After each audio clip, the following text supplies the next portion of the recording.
laughed. They dragged her through the halls, the laughter echoing behind them. Emily didn't scream.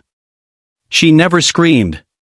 She just froze, like she always did when fear took over. They shoved her into the girls' bathroom, locked the door, and forced her down by the toilet. It reeked. Her face hovered above the bowl as one of them said, "Drink it. Or we'll make you." Emily shook her head violently. So Jasmine pushed harder. "Drink it." The moment was brief, but brutal. Tears streamed down Emily's face. And when it was done, when she was on her knees, humiliated and broken, they walked out laughing, high-fiving, and leaving her alone on the cold, tiled floor. That night, Emily didn't eat. She didn't speak. She sat in silence while her mother asked if everything was okay. She just nodded.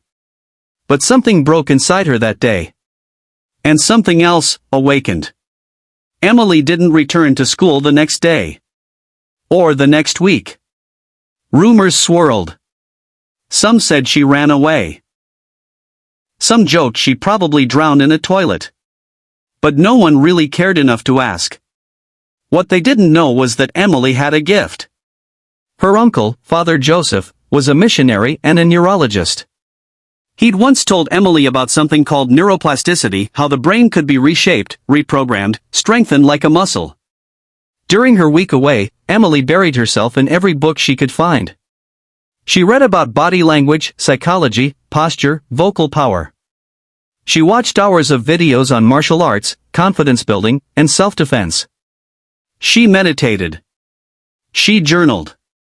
She rewrote her identity. 7 days later, she came back.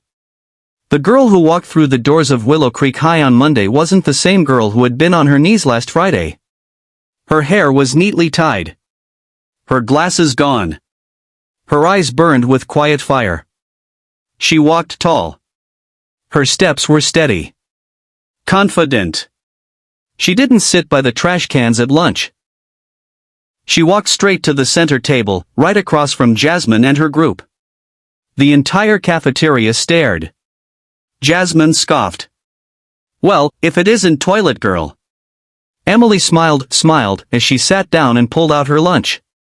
Jasmine leaned forward, trying to provoke her. "Still taste it in your mouth?" Emily looked her dead in the eyes. "Actually, I came to thank you." Jasmine blinked. "What?" "If you hadn't shown me what fear tasted like," Emily said, her voice calm, "I wouldn't have learned how to become fearless." Laughter burst around the room, but it wasn't mocking this time. It was stunned, confused. And that was only the beginning. Over the next few days, things shifted. Emily spoke up in class. Her answers were sharp, intelligent. She joined the debate team and stunned the school when she tore through her first opponent with words as sharp as razors. She started a self-defense club. People noticed her. Admired her. And then came the final blow. At the school assembly, in front of the whole school, she gave a speech titled, "What the World Looks Like from the Bathroom Floor." She told her story, every brutal, disgusting detail. There was silence. Then gasps. Then murmurs. Teachers were shocked. Students were ashamed. And the principal had no choice but to launch an investigation. Jasmine, Nicole, and Brianna were suspended. But worse than that, they were exposed. Their popularity crumbled. Their parents were called. Their college recommendations were threatened. They became the girls everyone whispered about. No longer the queens, they were now pariahs. It was poetic justice. But Emily didn't smile. She didn't gloat. Because her revenge wasn't about destroying them. It was about rebuilding herself. Months later, she received a standing ovation at the State Youth Conference for a speech on bullying and inner strength.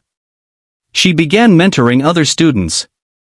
She became a symbol of power, of perseverance, of quiet people who roar louder than thunder when pushed too far. Her final words at the graduation ceremony echoed for years in Willow Creek.